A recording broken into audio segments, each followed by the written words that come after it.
Yeah, what's up, family? I wanted to share something with you guys real quick.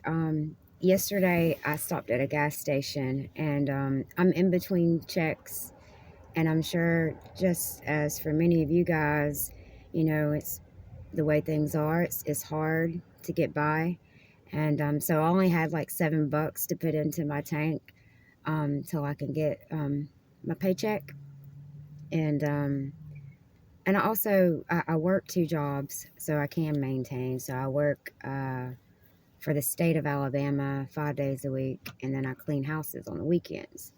But in between checks, I mean, it can get hard.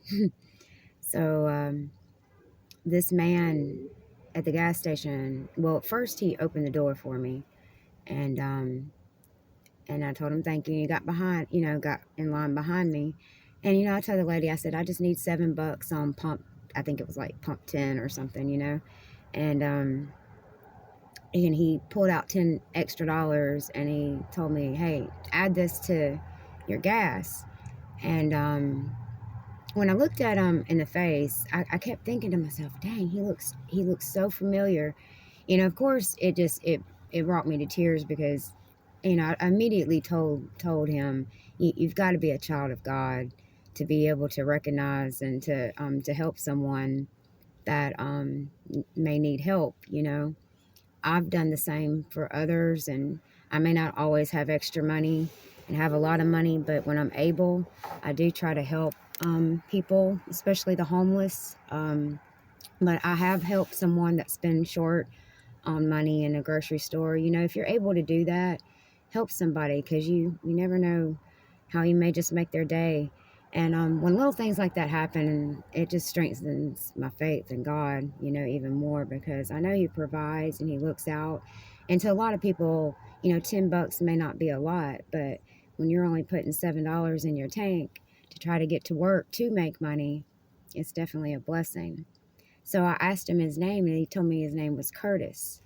Well, then I thought, and then I told him, I said, I thank you. And I, of course, about cried because I get so emotional about stuff. And I could see the Spirit of God on him. And, I told him, the Lord's going to bless you abundantly for what you just did. I hope you know that. And I told him, thank you, Curtis. And I went on to my car and I pumped the extra gas, like thanking the Lord, trying not to cry. I was pretty much crying. Yeah, I was crying, but it is what it is. Um, but as I was driving, I was thinking Curtis, and I kept thinking about his face. I was like, man, he just looked so familiar.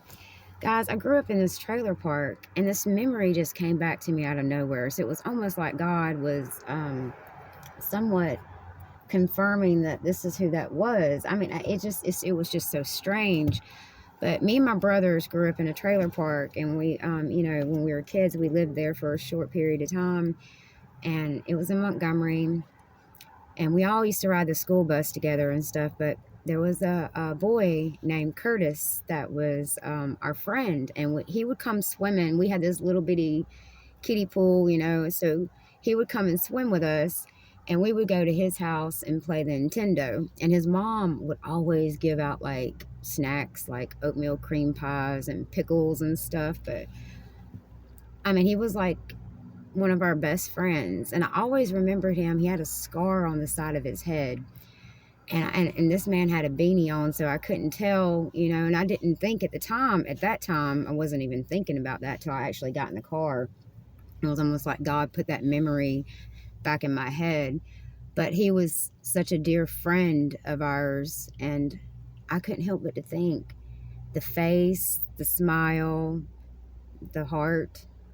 I mean, was that the same Curtis? Because when we moved away, and when I was a kid, guys, we moved like gypsies, so we lost contact with him. But he was such a cool guy. He was such a dear friend of me and my brothers. I have twin brothers, Chris and Chad, and they're 2 years younger than me. So we used to always fight and everything. And there was a couple times he would get in between all of us, But we would ride our bikes around the trailer park. He was just he was a cool guy, and I just wonder if it wasn't the same guy. Wouldn't that be neat? You know, it's just the fact that God put that memory. Like, I haven't thought about that guy in years, y'all. And it struck me so odd. So I really believe that was probably the same guy. I really hope I'll run into him again somewhere so I can actually ask him, did you grow up in this certain place? But even if not, it was still a blessing from the Lord, and the Lord brought a great memory back to me. So either way, even if it wasn't the same guy, it was a blessing. But yeah, God provides. He always does. So, you know, and it may not be everything that, you know, that you're wanting. You know, He may just give you just what you need for the day, your daily bread. But He provides, that's for sure. So keep your faith in that. I just wanted to share that story with you guys. I just thought it was pretty cool yesterday. It really, God has a way of just restoring my hope, you know, and when I get down about stuff or get anxious or worried, He's, you know, and really what it takes is casting that on Him. And the more and more I do that, the more and more He shows me, hey, I got you. He's got you too. I love you guys. Later.